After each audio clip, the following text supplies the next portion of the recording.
I had gotten like chronic nosebleeds. It was a For defining character trait of it, you it at that was. time. Yeah. I mean, to go off on a tangent, let's just say, like, it was a regular occurrence to bleed like that, and just to kind You of had season tickets to the nosebleed section of life. of life. Yeah, it would just happen. Like sometimes I'd be just like talking, all of a sudden, oh, here we go. All right, there it is. Like it would be nothing, and then I just like stick a tissue in my nose and be sitting around and just be like, just ignore it, just stop. Like it's like it would happen in class sometimes, and I just there. I'm like, and people are like, oh my gosh, you okay? I was like, no, don't. It happens all the time.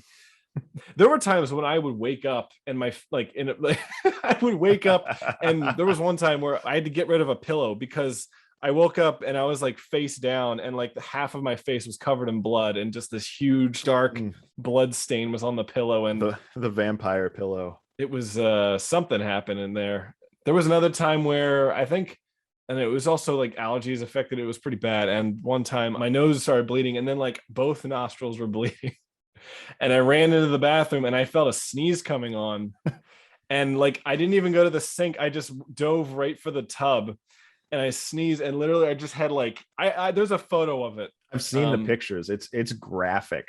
Yeah, it's like a murder. It's splattered. It's just a bunch. Like, you remember that scene in Ron where like the execution scene? It was like that, but yeah, it was like that. It was just red and splattered and just, oh my, it was the grand guignol. Like it got all that. And then my roommate Robbie comes in. He's half asleep.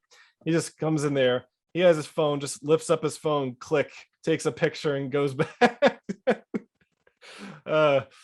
So because he was used to it by then, he was used to the nosebleeds. But if you could feel one coming on, haven't you used that for comedic effect? I could feel, yeah, it's like, oh, like it's getting a little damp up there. Something about grabbing a baseball bat and frightening. Okay, so there was one time because I was in Dylan, my friend, if you'll recall from the school episode, Dylan, I was in his dorm and he has a baseball bat, and I felt one, like a nosebleed coming on. I was also playing Brahms' Hungarian Rhapsody No. 5, Hungarian Dance No. 5. I forgot that part. Yeah. Da, da, da, da, da, da, da. And so the blood starts dripping out of my nose. And like, I'm careful to let it just drip on my hands and my arm. And like, I think it gets on the bat a little. And I start like, have this crazy expression. I'm holding the bat and I'm moving towards Sinead. And she just has this like terror-stricken expression. She backs out of the room fast, and like I kind of backpedal a little, but at the same time I was like, it took a minute to like be like, no, okay, it's fine. Yeah, but thank God you weren't wearing a clear plastic rain poncho. Oh jeez. I wasn't playing Huey Lewis in the news. No, I'm glad I didn't see myself. I must have looked scary as all get out, but but hey, at least you made the best of a bad situation. I always did. It was but anyway, what happened is the septoplasty was a success because I rarely, if ever, get nosebleeds anymore.